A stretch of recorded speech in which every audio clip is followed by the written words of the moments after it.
Commander Zalthara stood before the massive holographic display in the command center of the Hegemony's flagship, watching as another world fell under their control. The crimson planet of Kiros rotated slowly in the projection, its surface scarred by volcanic activity and toxic storms that would kill most sentient beings within minutes. Yet the Hegemony had conquered it in less than 3 standard cycles. "Another Deathworld claimed for the Empire," announced Lieutenant Vexenara, her metallic voice echoing through the bridge. "That makes 47 conquered Deathworlds in this sector alone." Zalthara's forearms gestured with satisfaction as he reviewed the conquest reports.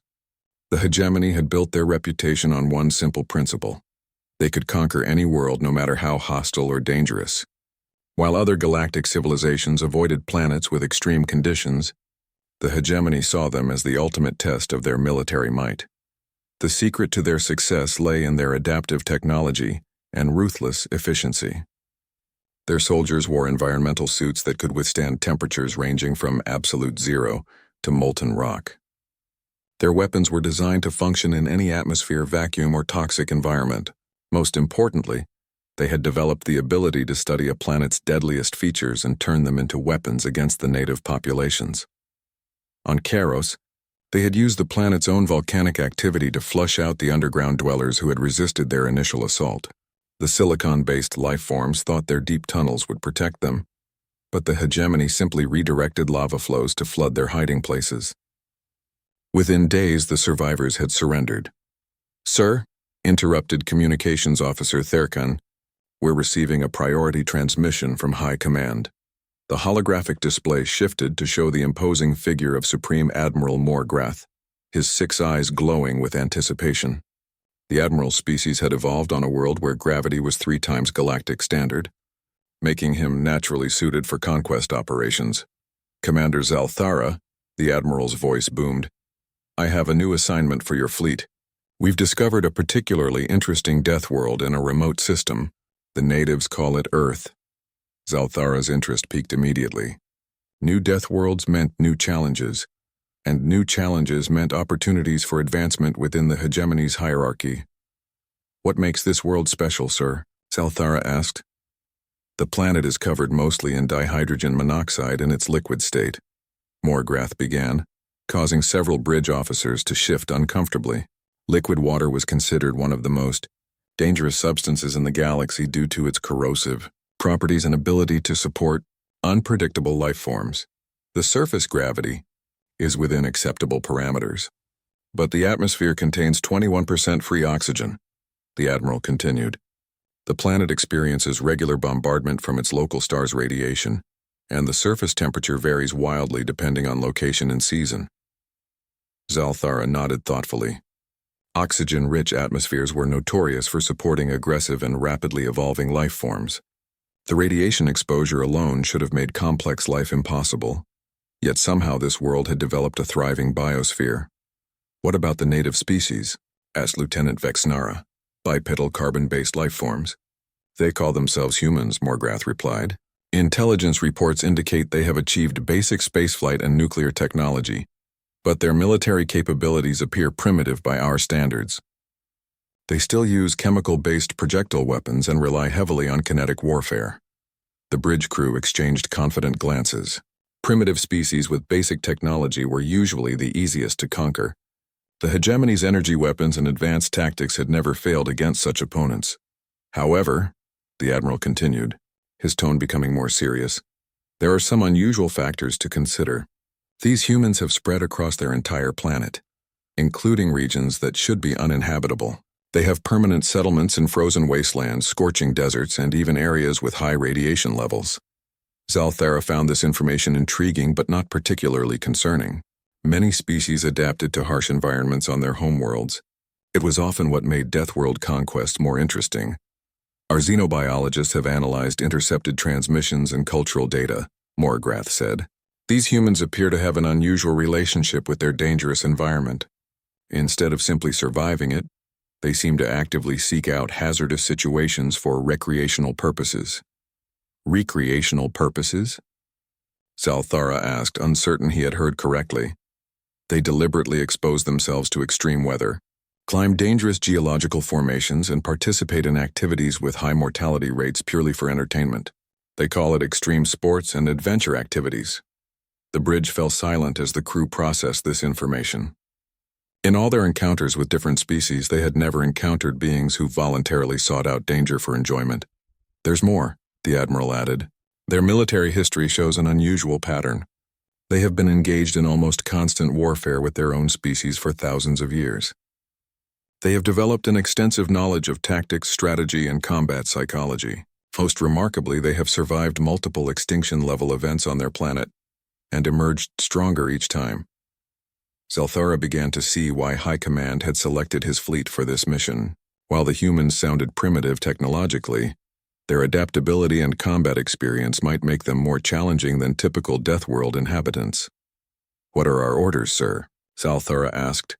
"Standard Deathworld conquest protocol," Morgrath replied.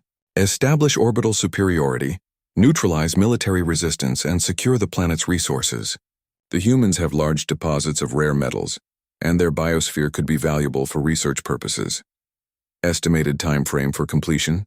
Based on their technology level and our previous Deathworld conquests, High Command estimates no more than 2 standard cycles for complete subjugation. Your fleet should be sufficient for the task." Zalthara saluted with all 4 arms. "Understood, sir. We will not disappoint the hegemony." As the transmission ended, Zalthara turned to his crew. "Set course for the Sol system. Prepare all conquest protocols and begin detailed scans of Earth as soon as we enter sensor range." The massive hegemony fleet began to move, its hundreds of ships forming attack formations as they prepared to jump to hyperspace. In the cargo holds, tens of thousands of soldiers checked their equipment and reviewed battle plans. None of them suspected that Earth would be any different from the dozens of other death worlds they had conquered. As the ships disappeared into hyperspace, heading toward a small blue planet in an unremarkable solar system, the hegemony's 47 conquered death worlds stood as testament to their military might. Soon they believed Earth would become number 48. The hegemony fleet dropped out of hyperspace at the edge of the Sol system, their sensors immediately beginning comprehensive scans of the target world. Commander Zalthara studied the incoming data with growing interest as his science officers provided their analysis. "Remarkable," muttered Chief Science Officer Kekmora, her tentacles dancing across the control interface. "The planet's biodiversity readings are off the scale. We're detecting millions of different species, from microscopic organisms to massive creatures in their oceans." Zalthara examined the biological data streaming across his display.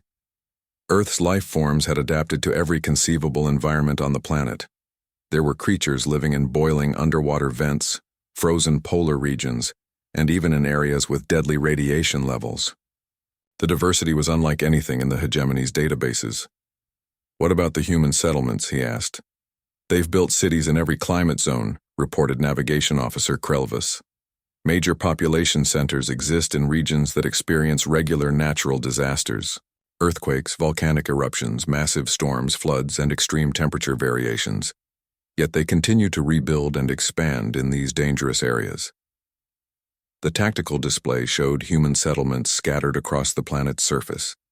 Some cities sat directly on geological fault lines, others were built in the paths of regular storm systems, and several major population centers existed in areas prone to flooding. It was as if the humans were deliberately choosing the most dangerous locations possible for their homes.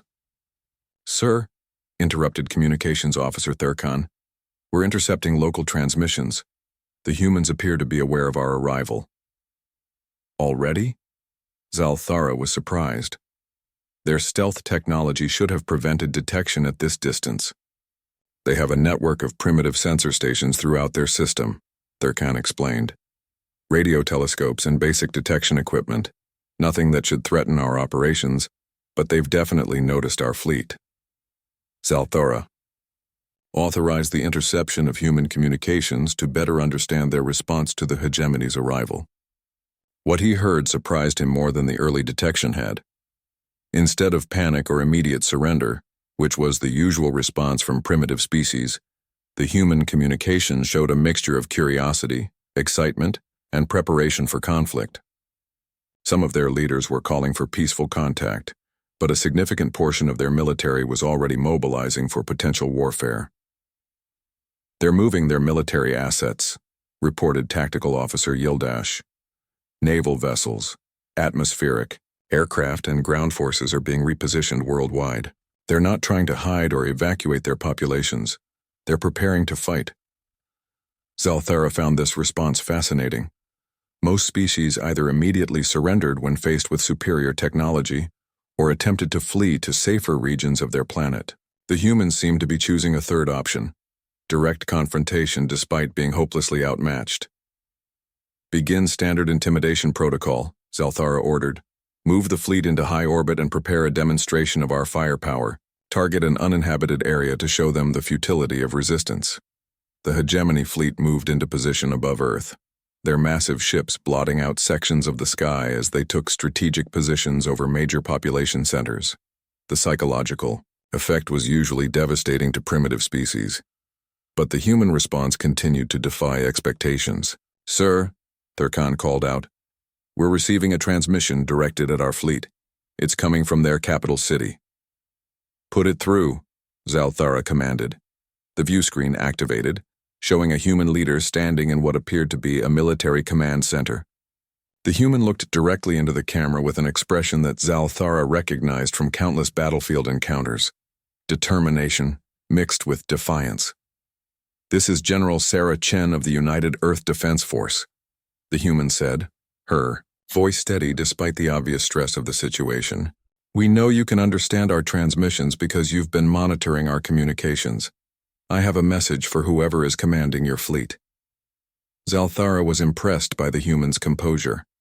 Most species were either too terrified to communicate coherently or immediately began begging for mercy at this point in the conquest process.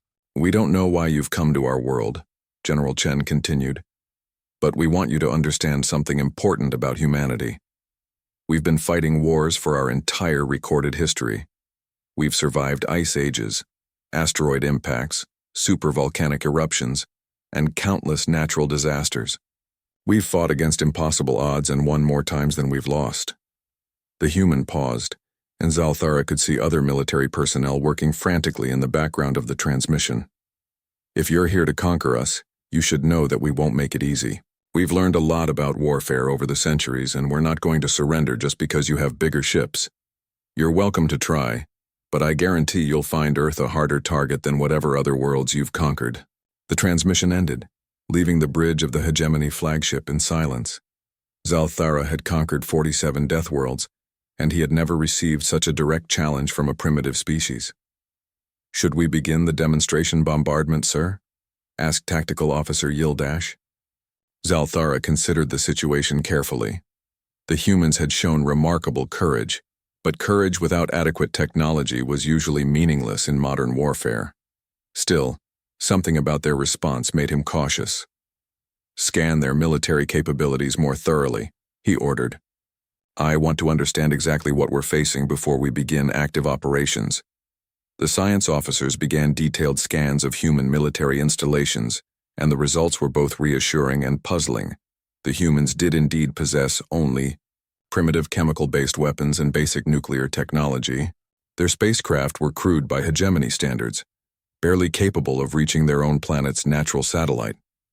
Their defensive systems would be easily overwhelmed by hegemony firepower. However, the sheer scale of their military preparations was impressive. Every major nation on the planet was mobilizing resources, and their coordination suggested a level of strategic planning that was unusual for a species that had never faced an extraterrestrial threat. "Sir?" Science Officer Chekmora called out. "There's something unusual about their biological readings. The humans show stress responses consistent with extreme danger, but their behavior patterns suggest they're actually becoming more focused and efficient under pressure." "Explain," Zalthara demanded. "Most species experience decreased cognitive function when faced with overwhelming threats. Fight-or-flight responses typically impair strategic thinking, but these humans appear to be experiencing the opposite effect. Their stress is actually improving their performance." Zalthara studied the biometric data from major human population centers. Instead of the panic and chaos he expected, The humans were working with increased coordination and determination. Their military communications showed rapid adaptation of tactics and strategies specifically designed to counter superior technology. They're treating this as just another war, he realized aloud. They're not seeing us as gods or demons or natural disasters. They're seeing us as just another enemy to defeat. This perspective was completely alien to the hegemony's experience. Most conquered species viewed them as forces of nature, inevitable and unstoppable. The humans were analyzing their capabilities, identifying weaknesses, and developing countermeasures as if the hegemony were simply another opposing army. Begin, Phase 1 of the conquest, Zelthara ordered. But his confidence was no longer absolute. Deploy advanced scout units to major population centers. Let's see how these humans respond to actual combat. As the first hegemony dropships launched toward Earth's surface, Zelthara couldn't shake the feeling that this conquest might be different from all the others. The humans had already surprised him multiple times, and they hadn't even begun fighting yet. The first hegemony dropships descended through Earth's atmosphere like metallic meteors, their energy shields glowing as they cut through the air toward major human population centers. Commander Zelthara watched the tactical displays as his advance units prepared for what should have been a routine demonstration of overwhelming force. The plan was simple and had worked on every previous Deathworld conquest. Small units would land near major cities, eliminate local resistance, and capture key infrastructure. The psychological impact of these surgical strikes typically caused immediate surrender from the remaining population. First wave making landfall now, reported Tactical Officer Yildash. Units are touching down in New York, London, Tokyo, Moscow, and Beijing simultaneously. Zelthara observed the live feeds from his soldiers' helmet cameras as they emerged from their dropships. The human cities were impressive for a primitive civilization, with towering structures that reached toward the sky and complex transportation networks that moved millions of inhabitants daily. Beginning standard pacification protocol, came the voice of Squad Leader Morketh through the communication system. Moving toward primary targets now. The hegemony soldiers advanced through the streets with practiced efficiency, their advanced armor and energy weapons making them virtually unstoppable against conventional forces. Their first encounters with human military units went exactly as expected.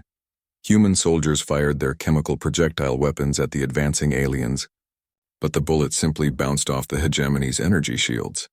Return fire from alien energy weapons destroyed human vehicles and defensive positions with ease. Within minutes, the first human military units were either destroyed or retreating. Resistance minimal as expected, Morketh reported. Human weapons are ineffective against our defenses, proceeding to capture communication centers. But as the hegemony forces pushed deeper into the cities, something unexpected began to happen. Instead of the usual collapse of morale that followed initial defeats, the human resistance began to adapt and intensify.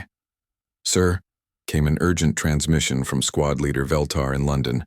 The humans are changing their tactics. They're no longer engaging us directly.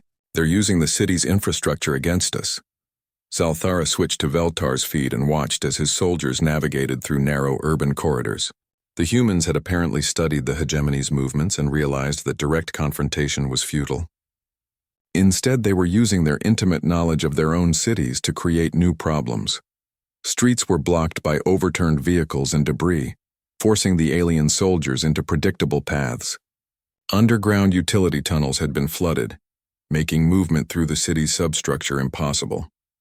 Most importantly, the humans had begun targeting the city's infrastructure in ways that hindered the hegemony's advance without directly engaging their forces. They're destroying their own power grids, Veltar reported, confusion evident in his voice. They're cutting communication lines and blocking transportation routes. Why would they damage their own infrastructure? Zelthara realized what the humans were doing. They were denying the hegemony the benefits of capturing intact infrastructure, while simultaneously making the urban environment more chaotic and difficult to navigate. It was a scorched earth strategy, but implemented with surgical precision. Squad Leader Morketh, report status in New York, Zelthara commanded. Similar situation here, sir, came the reply. The humans have evacuated most civilians from the immediate area, but they've left behind what appear to be volunteer fighters. These aren't regular military personnel. They seem to be ordinary citizens who have chosen to stay and fight. This information troubled Zalthara more than the tactical adaptations. Professional soldiers could be counted on to retreat when faced with impossible odds. But civilians fighting to defend their homes were notoriously unpredictable and determined. They're using weapons we didn't expect, Morketh continued. Not just their primitive firearms, but improvised explosives, industrial chemicals, and modified civilian equipment. They're turning their entire urban environment into a weapon. The tactical display showed small groups of humans moving through the cities using knowledge of local terrain that the hegemony forces couldn't match. They appeared in unexpected locations, struck at vulnerable targets, and disappeared before the alien soldiers could respond effectively. Casualties? Zalthara asked, though he dreaded the answer. 3 soldiers in New York, 2 in Tokyo, 1 in Moscow, Morketh reported. The humans are targeting our environmental systems and communication equipment. They seem to understand our technology better than expected. Zalthara was shocked. Hegemony soldiers rarely took casualties during the initial phases of Deathworld conquests. Their advanced armor and weapons usually made them nearly invulnerable to primitive attacks. The fact that humans had found ways to damage or destroy his forces suggested a level of tactical sophistication he hadn't anticipated. Sir, interrupted Communications Officer Therkan, we're receiving multiple transmissions from the human military. They're not surrender offers. What are they saying?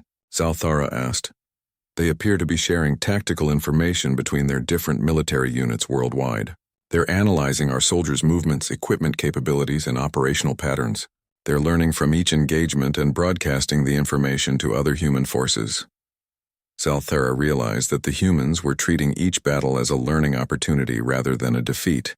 Instead of being demoralized by their initial losses, they were gathering intelligence and adapting their strategies in real time. Show me the Beijing operation, he commanded. The display switched to feeds from the Chinese capital, where squad leader Rixaval was advancing toward the city center. But the scene was different from the other locations. The human military had apparently learned from the earlier engagements and was implementing new tactics. Sir, Rixaval's voice crackled through the communicator. The humans here are using coordinated ambush tactics. They're not trying to destroy us directly.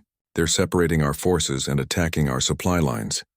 The tactical display showed how human forces were using the city's complex layout to isolate individual hegemony soldiers from their squads. Small teams of humans would attack from multiple directions, forcing the aliens to split up, then target isolated individuals with concentrated firepower. They've also modified their weapons, Rixval continued. They're using armor-piercing ammunition and explosive devices specifically designed to penetrate our shields.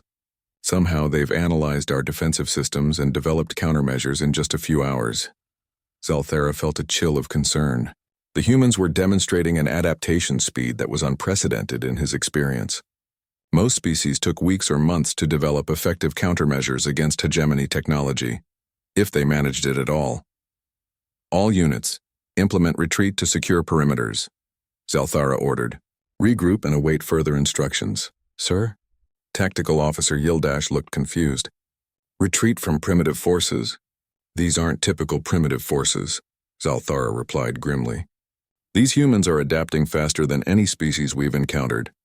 They're learning our weaknesses and exploiting them with frightening efficiency. As the hegemony forces pulled back to defensive positions around their dropships, Zalthara studied the casualty reports and tactical analyses. In just a few hours of combat, the humans had managed to kill or disable 15 hegemony soldiers and had begun developing effective countermeasures against their most advanced equipment. More troubling than the tactical situation was the psychological one. The humans showed no signs of the despair or terror that usually accompanied early defeats. Instead, their communications suggested growing confidence and determination. They were beginning to believe they could actually win. Sir, Science Officer Kekamura called out. Long-range sensors are detecting unusual activity worldwide. The humans appear to be mobilizing their entire global military. They're not just defending their major cities anymore. What do you mean? Zalthara asked. They're preparing for a planetary defense. Every nation on Earth is contributing resources and personnel to a unified command structure. They're treating our invasion as a threat to their entire species, not just individual nations. Zalthara realized that the humans had done something he had never seen before, on any Deathworld conquest. They had united their entire species against a common threat, setting aside whatever conflicts they had been engaged in before the hegemony's arrival. The implications of this unprecedented cooperation were staggering. Commander Zalthara paced the bridge of his flagship as reports continued to stream in from around the planet. What had begun as a routine Deathworld conquest was rapidly becoming the most challenging military operation in the hegemony's history. "Sir," Communications Officer Thurkan announced, "we're receiving another transmission from the human leadership."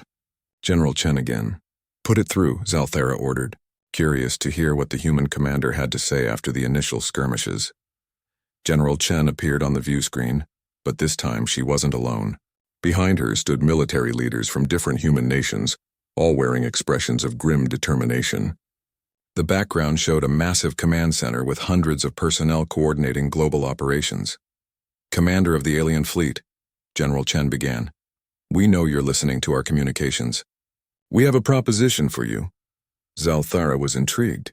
Propositions from conquered species usually involved surrender terms or pleas for mercy. "We've studied your tactics and technology during our first encounters," Chen continued. "We're impressed by your capabilities, but we think you've made some fundamental miscalculations about humanity and Earth." The human general gestured to a display showing global military movements. "You conquered our initial defensive positions, but you failed to understand what you're really fighting. You're not just fighting human armies or human governments. You're fighting human nature itself." "Elaborate," Zalthara found himself saying aloud, though he knew the humans couldn't hear him. As if answering his question, Chen continued, "Humans don't just fight wars to win territory or resources. We fight wars to protect our way of life, our families, and our future. Every human on this planet now understands that our species' survival depends on defeating you. That changes everything." The display behind Chen shifted to show manufacturing facilities around the world. "In the past 6 hours, we've converted civilian industries to military production. Factories that made automobiles are now producing armor-piercing ammunition. Chemical plants are manufacturing explosives. Electronics companies are building communication equipment and sensors." Zalthara realized the implications immediately. The humans weren't just fighting with their existing military resources. They were transforming their entire civilization into a war machine. "But more importantly," Chen said, her voice becoming more intense, "you've given us something we've never had before. A common enemy that threatens our entire species. Humans have been fighting each other for thousands of years, but now every human government, every military force, and every civilian population is working together for the first time in our history." The display showed footage of military equipment and personnel being shared between nations that had been enemies just days before. Russian nuclear submarines were coordinating with American aircraft carriers. Chinese manufacturing was supplying European armies. Middle Eastern oil resources were being shared freely with African military forces. "You've united 7 billion humans against you," Chen concluded. "We're sharing technology, resources, and strategic information globally. Our combined military might is far greater than the sum of our individual nations. And we're just getting started." The transmission ended, leaving the bridge silent. Zalthara had never encountered a species that could coordinate planetary defense so quickly and efficiently. Most civilizations required years or decades to achieve the level of cooperation the humans had managed in hours. "Sir," Tactical Officer Yildash called out, "long-range scans are confirming the human claims.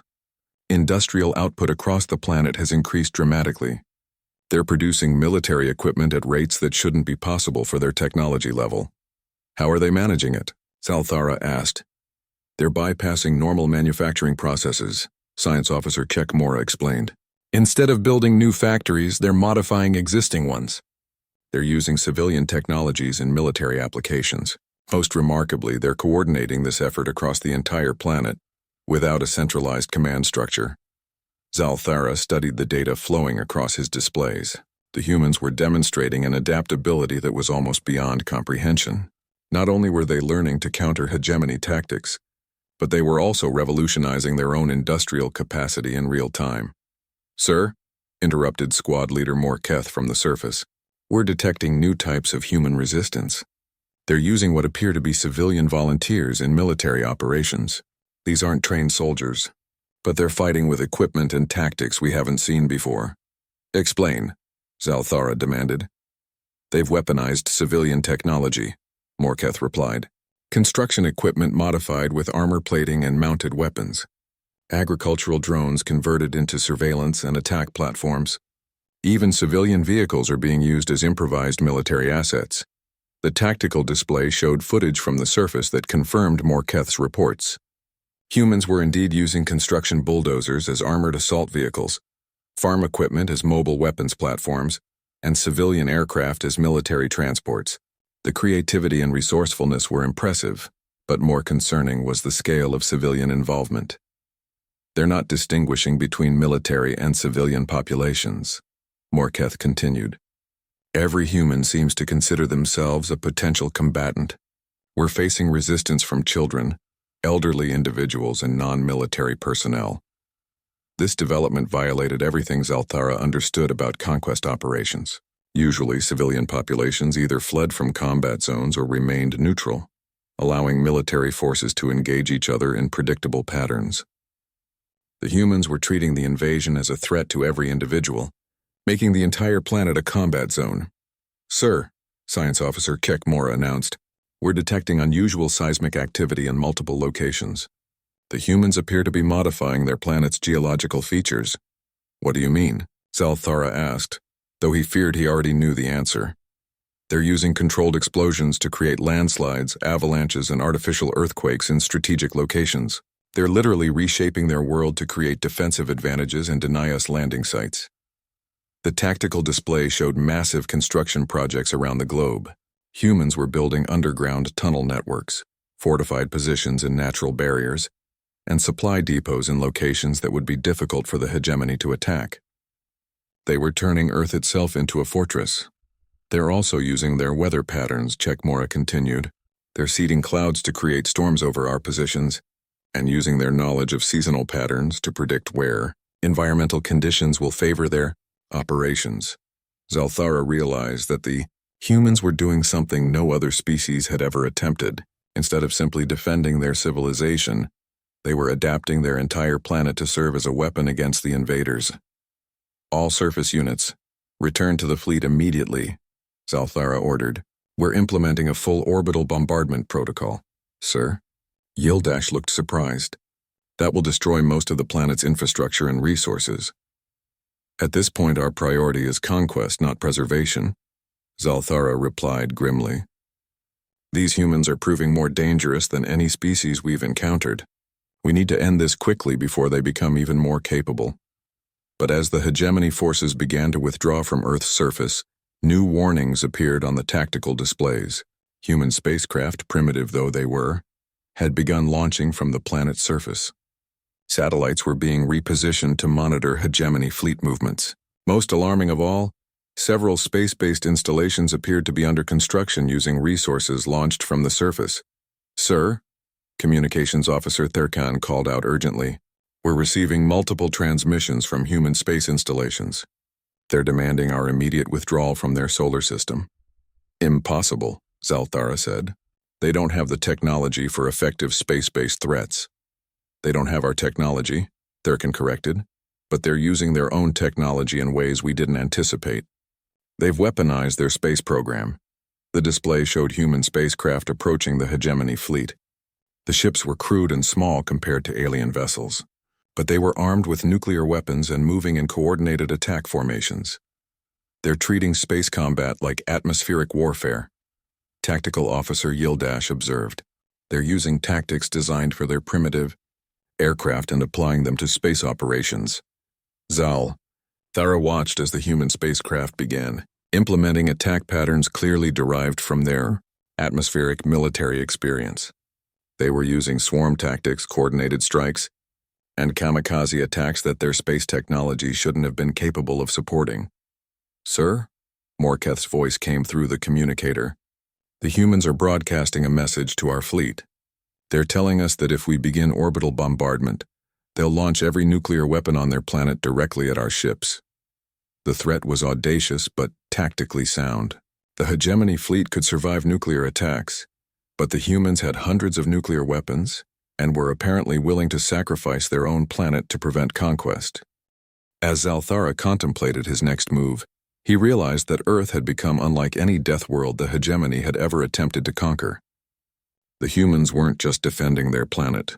They were transforming themselves, their technology, and their world into the ultimate expression of resistance. The nuclear weapons launched from Earth's surface streaked toward the hegemony fleet like stars born from rage and desperation. Commander Zalthara watched the tactical display as hundreds of primitive but deadly missiles climbed through the atmosphere, their crude chemical propulsion systems somehow achieving velocities that threatened his supposedly invulnerable ships. Defensive systems online, Tactical Officer Yildash announced.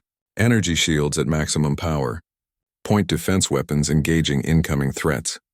The hegemony's advanced technology easily intercepted most of the nuclear missiles, their energy beams and defensive screens destroying the primitive weapons before they could reach their targets. But the humans had anticipated this response, and what happened next defied every tactical manual in the alien database. Sir, Yildash called out in alarm, the humans are using the nuclear detonations as cover for secondary attacks. They're hiding additional weapons in the electromagnetic pulse and radiation signatures. Hidden within the nuclear explosions were smaller, stealthier projectiles that the hegemony sensors couldn't distinguish from the larger blasts. These secondary weapons were crude but effective: kinetic projectiles, chemical warheads, and even modified civilian spacecraft packed with explosives and piloted by volunteer crews. The first kamikaze attack struck the hegemony cruiser Dominion's Edge, a volunteer human pilot somehow managing to penetrate the ship's defensive screen and detonate his explosive-laden spacecraft against the alien vessel's hull. The explosion damaged critical systems and forced the cruiser to withdraw from formation. How are they penetrating our defenses? Zalthara demanded. They're not trying to overpower our technology, Science Officer Kekmora explained, her tentacles working frantically at the analysis station. They're finding gaps in our defensive patterns and exploiting them with precision attacks. They're using our own defensive responses against us. The humans had apparently studied the hegemony's defensive systems during the initial exchanges and identified weaknesses that even the aliens themselves hadn't recognized. Their attacks were specifically designed to exploit blind spots in sensor coverage and timing delays in defensive responses. Sir, Communications Officer Therkin announced, we're receiving a transmission from the Human Command Center. General Chen again. General Chen appeared on the view screen, but this time she was wearing what appeared to be a military environmental suit, and explosions could be heard in the background. The Human Command Center was apparently under attack, but Chen's expression remained determined. Commander of the alien fleet, she began, I hope you're beginning to understand what you're dealing with. We told you that humans don't surrender easily. Now you're learning that we also don't fight fair. Behind Chen, the tactical displays showed human military operations around the globe. The aliens could see massive construction projects, weapons manufacturing, and military movements on a scale that seemed impossible for a species that had been caught off guard just days earlier. While you were studying our initial defenses, Chen continued, we were studying you. We've learned a lot about your technology, your tactics, and your psychology. Most importantly, we've learned that you're not invincible. The human general gestured to a display showing damaged hegemony equipment recovered from the surface battles. Your technology is advanced, but it's designed for fighting species that think like you do. You assume that superior firepower and defensive capabilities will guarantee victory. You haven't encountered a species that fights the way humans fight. Chen paused as another explosion echoed through the command center, then continued without losing composure. Humans don't just fight with weapons and technology. We fight with ideas, creativity, and pure stubborn refusal to accept defeat. We've been doing it for thousands of years, and we've gotten very good at it. The display behind Chen shifted to show footage from around the world. Human volunteers building fortifications in impossible locations, civilian scientists working around the clock to develop new weapons, and military units implementing tactics that the hegemony had never encountered. You want to conquer Earth? Chen asked. Then you'll have to destroy every human being on the planet, because we'll never stop fighting. And even if you manage to kill all of us, we've already sent messages to other star systems. Other species will know that the mighty hegemony can be hurt, can be challenged, and can be defeated. The transmission ended, but its impact on the hegemony bridge crew was immediate and profound. For the first time in their military history, They were facing an enemy that wasn't trying to survive conquest but was instead determined to make conquest so costly that it wouldn't be worth achieving. "Sir," Tactical Officer Yildash reported, "sensors are detecting new launches from the planet's surface. The humans are deploying some kind of orbital infrastructure." The tactical display showed dozens of human spacecraft carrying large objects into Earth's orbit. The constructions appeared to be crude but functional space stations, weapons platforms, and manufacturing facilities. "They're building an orbital defense network," Science Officer Kekmora observed, "using their existing space technology and resources launched from the surface. They're creating a three-dimensional battlefield that extends throughout their solar system." Zalthara realized that the humans had fundamentally changed the nature of the conflict. Instead of simply defending their planet's surface, they were extending their defensive perimeter into space, forcing the hegemony to fight in an environment where human mobility and creativity could partially offset alien technological advantages. "Sir," Squadron Leader. Veltar's voice crackled through the communicator from his position near Earth's moon. "The humans have established military installations on their natural satellite. They're using it as a staging area for attacks on our fleet." "Impossible," Zalthara replied. "They don't have the technology for sustained lunar operations. They're using modified versions of their existing spacecraft and life support systems," Veltar explained. "The installations are crude but functional. More importantly, they're using the moon's gravity and orbital mechanics to launch kinetic attacks on our ships. They're turning their entire solar system into a weapon." The tactical situation was becoming increasingly complex. The humans had somehow managed to extend their battlefield from a single planet to an entire star system, using primitive technology in ways that the hegemony hadn't anticipated or prepared for. "All units, implement Protocol 7, Zalthara ordered. "Full systematic bombardment of all human installations, both planetary and orbital." "Sir," Yildash hesitated. "Protocol 7 will destroy most of the system's useful resources. It's typically only used when conquest is impossible, and we need to prevent enemy capabilities from spreading to other systems. These humans have already proven they're too dangerous to leave functional," Zalthara replied grimly. "If we can't conquer them quickly, we need to ensure they can't threaten other hegemony operations." But as the hegemony fleet began repositioning for total bombardment, new contacts appeared on the long-range sensors. Ships were approaching from the outer solar system, crude vessels that appeared to be modified human spacecraft. "How many humans are there?" Zalthara asked, though he dreaded the answer. "According to our initial intelligence," Kekmora replied, "approximately 7 billion on the planet's surface. But they appear to have additional populations in space-based installations throughout their solar system that we weren't aware of." "They've been preparing for this," Zalthara realized, "not for our specific invasion, but for the possibility of invasion. They've built redundant populations and infrastructure specifically to survive attempts at conquest." The approaching ships from the outer system were broadcasting human communications, coordinating with the planetary defense forces, and preparing to implement new tactical approaches. The humans had apparently established backup civilizations throughout their solar system, ensuring that even total planetary destruction wouldn't eliminate their species. "Sir," Communications Officer Therkan announced urgently, "we're receiving priority communications from Hegemony High Command. They're demanding a status report on the conquest operation." Zalthara looked around his bridge at officers who had successfully conquered dozens of Deathworlds, but were now facing their first potential defeat. The humans had transformed what should have been a routine military operation into a system-wide war that threatened to expose weaknesses in the hegemony's entire strategic doctrine. "Tell High Command," Zalthara said slowly, "that Earth is not like other Deathworlds. The humans are not like other species. We're going to need a different approach." As if to emphasize his point, new alarms sounded throughout the ship as human attack craft, launched from hidden bases throughout the solar system, began coordinated strikes against the hegemony fleet.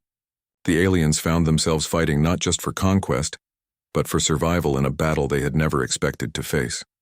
Supreme Admiral Morgrath's holographic image filled the bridge of Zalthara's flagship, his 6 eyes blazing with fury as he processed the status reports from the Sol system. The silence on the bridge was deafening as the Admiral absorbed the magnitude of what should have been impossible. "Explain to me," Morgrath said with deadly calm. How a primitive species with chemical weapons and basic nuclear technology has managed to damage 17 of our ships, destroy 3 others completely, and force our fleet into defensive positions. Commander Zalthara stood at attention, his forearms rigid with military discipline despite the chaos surrounding him. Through the viewports, human attack craft could be seen darting between hegemony vessels like insects harassing predators, their crude but effective weapons creating explosions that lit up the darkness of space. Sir, the humans have proven to be unlike any species we've previously encountered, Zalthara began. Their adaptation rate is unprecedented. They're learning from every engagement and sharing that knowledge across their entire population faster than we can develop countermeasures.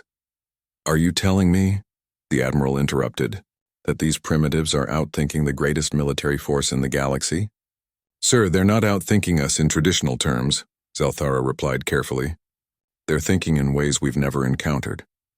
They're using strategies and tactics that don't exist in our databases because no rational species would consider them viable.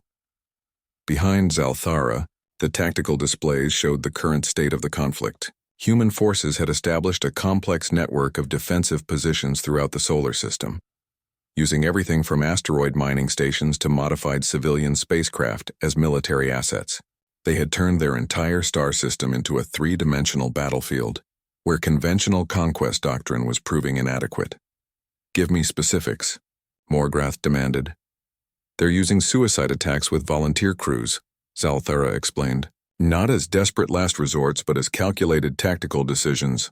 They're deliberately sacrificing valuable resources and trained personnel to achieve marginal tactical advantages. It's militarily irrational but tactically effective. The Admiral's expression darkened as he processed this information. Suicide tactics were known throughout the galaxy, but they were typically employed by species facing extinction or by individuals in desperate circumstances. The humans were using them as standard operational procedures. They're also weaponizing their civilian infrastructure, Zalthara continued. They've converted manufacturing facilities, transportation systems, and communication networks into military assets. Their entire civilization has become a weapon. What about their technology? Morgrath asked. Our intelligence indicated they were centuries behind us in development. That assessment was accurate at the time, Science Officer Kekmora interjected, her tentacles dancing nervously across her control station. But they're advancing at a rate that shouldn't be possible. They're taking our technology from damaged equipment and reverse engineering it in real time. More concerning, Zalthara added, they're not trying to copy our technology exactly. They're adapting it to work with their existing systems and manufacturing capabilities. They're creating hybrid technologies that combine our advances with their industrial base. The tactical display showed examples of human-modified equipment, energy weapons powered by their electrical grids, armor plating enhanced with their metallurgy techniques, and communication systems that integrated seamlessly with their global networks. They're also using biological warfare, Zalthara continued grimly. But not against us directly. They're using Earth's biosphere as a weapon. They've released genetically modified organisms that interfere with our equipment, deployed chemical agents from their industrial facilities, and even used weather modification to create environmental conditions that favor their operations. Admiral Morgrath's 6 eyes narrowed as he absorbed the implications. The humans weren't just defending their planet. They were turning their entire world into a hostile environment specifically designed to counter hegemony operations. Sir, Communications Officer Therkan interrupted, we're receiving another transmission from the human leadership. General Chen requesting direct communication with Hegemony Command. Put it through, Morgrath ordered. General Chen appeared on a split screen with the Admiral, her image transmitted from what appeared to be a heavily fortified underground command center, despite the obvious stress of commanding a planetary defense. Her demeanor remained confident and determined. Admiral of the alien fleet, Chen began, I assume you're the overall commander of this invasion force. I have a message for you and whatever government or empire you represent. Morgrath studied the human general with professional interest. Despite her primitive technology and impossible tactical situation, she showed no signs of the fear or despair that typically characterize leaders of conquered worlds. You've now been fighting humanity for over a week, Chen continued. You've learned that we don't surrender easily, We don't fight conventionally and we don't accept defeat. But there's something else you need to understand about our species. The background display behind Chen showed global human military operations, massive construction projects, industrial facilities working around the clock, and millions of civilians contributing to the war effort in every conceivable way. Humans learn, Chen said simply. Not just tactically or strategically, but fundamentally. Every day you fight us, we become more dangerous. Every engagement teaches us something new about warfare, technology, and our own capabilities. We're not the same species we were when you arrived, and we won't be the same species tomorrow. She gestured to technical displays showing human equipment and tactics. We've already reverse-engineered some of your technology and integrated it into our systems. We've adapted our manufacturing to produce weapons and equipment specifically designed to counter your advantages. Most importantly, we've learned that you're not invincible. Your point? Morgrath asked, his voice carrying across the communication link. My point is that you have a choice to make, Chen replied. You can continue this invasion and eventually defeat us, but it will cost you more ships, more soldiers, and more resources than any conquest in your history. And even if you win, you'll have taught humanity everything we need to know about your weaknesses. Chen paused, letting the implications sink in before continuing. Or you can withdraw now, leave our system, and never return. We'll forget this ever happened and continue developing as we were before your arrival. No revenge, no pursuit, no vendetta. Just two species going their separate ways. The offer was unprecedented in hegemony experience. No conquered species had ever been in a position to negotiate terms, let alone offer what amounted to a strategic truce. And if we refuse your offer? Morgrath asked. Then we'll keep fighting, Chen replied with matter-of-fact certainty. We'll keep learning, keep adapting, and keep improving. Eventually, some of us will survive this conflict and will remember everything we've learned about you. We'll share that knowledge with any other species that might be facing similar threats. The communication ended, leaving the hegemony bridge in stunned silence. The humans had essentially offered the aliens a face-saving way to retreat, while simultaneously threatening to become a long-term strategic problem if the conflict continued. Sir, Tactical Officer Yildash reported, long-range sensors are detecting additional human activities throughout their solar system. They appear to be building something large near their outer planets. The display showed massive construction projects in the outer solar system, where human engineering efforts were creating structures that defied easy classification. They appeared to be part industrial facility, part military installation, and part spacecraft. They're building evacuation vessels, Science Officer Kekmora realized. If we destroy their home planet, they're preparing to relocate their entire civilization to other star systems. With our technology, Zalthara added grimly, integrated into their own designs. Admiral Morgrath stared at the tactical displays showing the scope of human preparations. The species had transformed their entire solar system into a fortress, while simultaneously preparing for interstellar exodus. They were planning for every possible outcome of the conflict, including scenarios where they would spread throughout the galaxy as refugees carrying advanced knowledge of hegemony weaknesses. Admiral, Zalthara said carefully, I believe the humans have successfully changed the nature of this conflict. This is no longer a conquest operation. It's become a strategic threat to the hegemony's long-term security. Morgrath's six eyes focused on the human construction projects in the outer solar system, each one representing a potential future threat to the empire that had never failed to conquer a Deathworld. For the first time in hegemony history, they were facing an enemy that might be more dangerous if conquered than if left alone. The Hegemony High Council convened an emergency session as reports from the Sol system reached the Empire's capital world. For the first time in the organization's history, a conquest operation had not only failed, but had created what military analysts were calling an existential threat to the hegemony's continued expansion. Supreme Admiral Morgrath stood before the Council's 12 members, each representing a different species that had joined the hegemony after being conquered or had allied with the Empire for protection.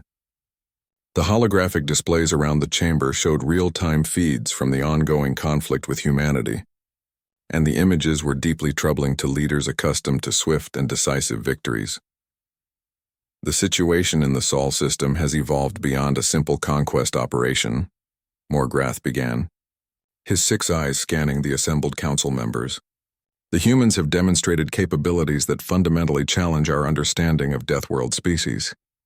Council leader Zenteral, a crystalline being whose species had joined the hegemony voluntarily after witnessing their military might, spoke first. Admiral, explain how a primitive species has managed to resist our forces for over 2 weeks. Our records show no previous conquest taking more than 5 days. The humans are not behaving like a typical primitive species, Morgrath replied. They're adapting to our technology faster than we can develop countermeasures. More critically, they're sharing this adaptation across their entire population in real time. The display showed footage of human manufacturing facilities that had been converted to military production. Primitive factories were somehow producing weapons and equipment that incorporated hegemony technology, creating hybrid systems that were both crude and surprisingly effective. They've also unified their entire species against us, Morgrath continued. Every human nation, military force, and civilian population is contributing to their defense. They've achieved a level of coordination that we typically see only in species with decades of preparation for interstellar conflict. Counselor Velmoth, whose own species had been conquered after a brutal 3-day campaign, leaned forward with interest. Are you suggesting these humans are a greater threat than species with advanced technology? I'm suggesting they're a different type of threat, Morgrath replied carefully. Their technology is primitive, but their strategic thinking is unlike anything in our experience. They're fighting this war as if defeat is literally impossible for them to accept. The displays shifted to show human military operations throughout their solar system. Instead of concentrating forces for decisive battles, they had distributed their resistance across multiple planets, moons, and space installations.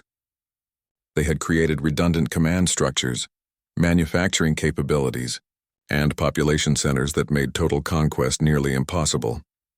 Most concerning, Morgrath continued, they're preparing for scenarios beyond this conflict. They're building evacuation vessels and interstellar communication systems.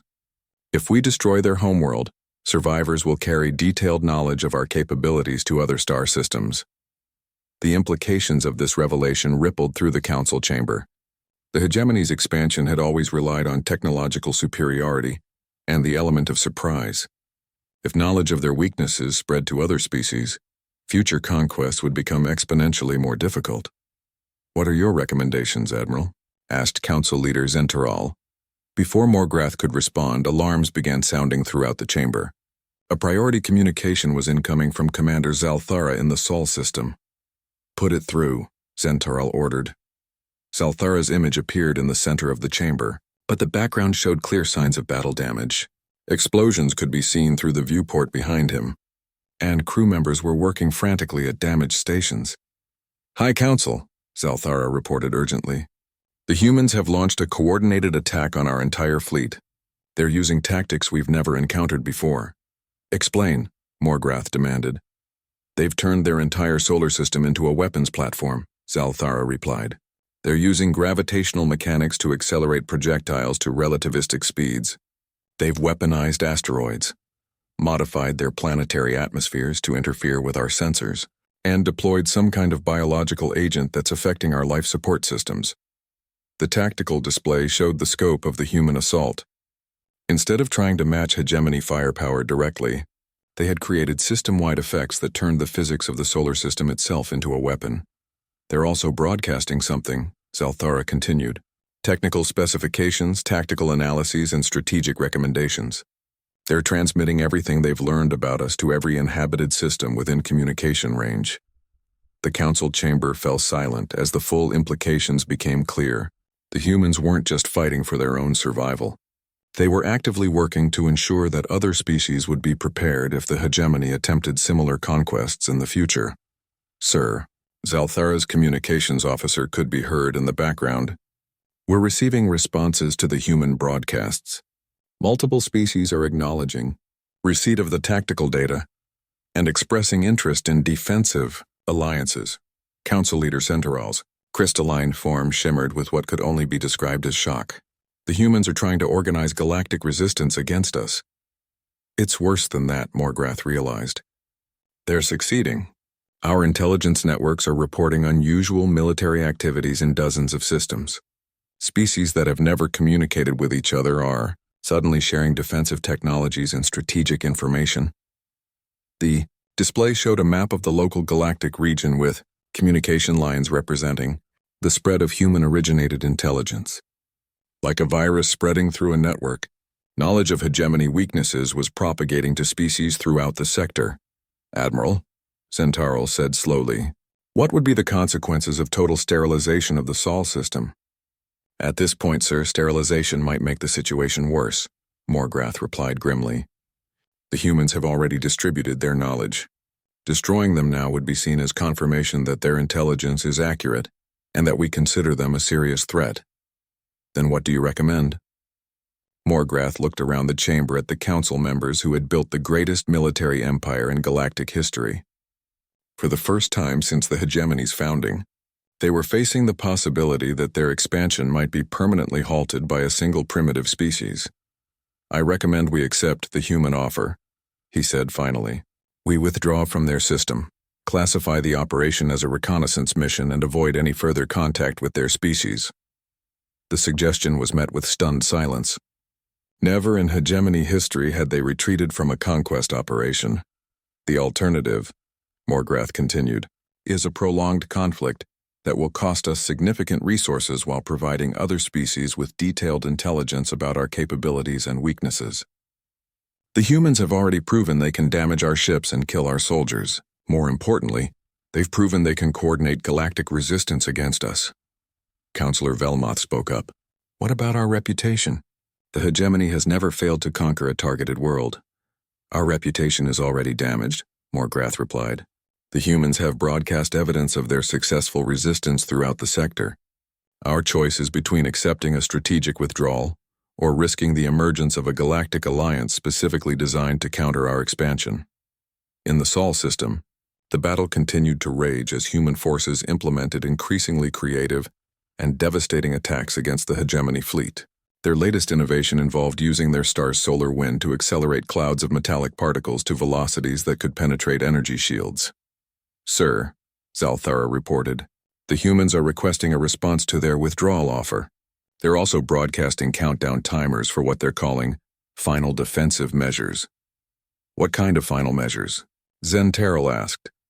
Unknown, sir, but their energy readings are consistent with preparations for Nova-level stellar manipulation. The threat was clear. The humans were prepared to destabilize their own star, rather than accept conquest, potentially destroying any hegemony forces remaining in the system. Council leader Zentaro looked around the chamber at his fellow leaders, each representing species that had either been conquered by or had voluntarily joined the hegemony. The decision they made would determine not just the fate of the Sol system, but potentially the future of their entire empire. Admiral Morgrath, Zentaro said finally, order Commander Zalthara to accept the human withdrawal terms. All hegemony forces are to leave the Sol system immediately and permanently. Sir, Morgrath replied, what about future expansion operations? The hegemony will need to develop new strategies, Zentaral replied grimly. The humans have taught the galaxy that we can be resisted. We'll need to adapt our approach accordingly. As the withdrawal orders were transmitted to the Sol system, the hegemony faced the unprecedented reality of retreat.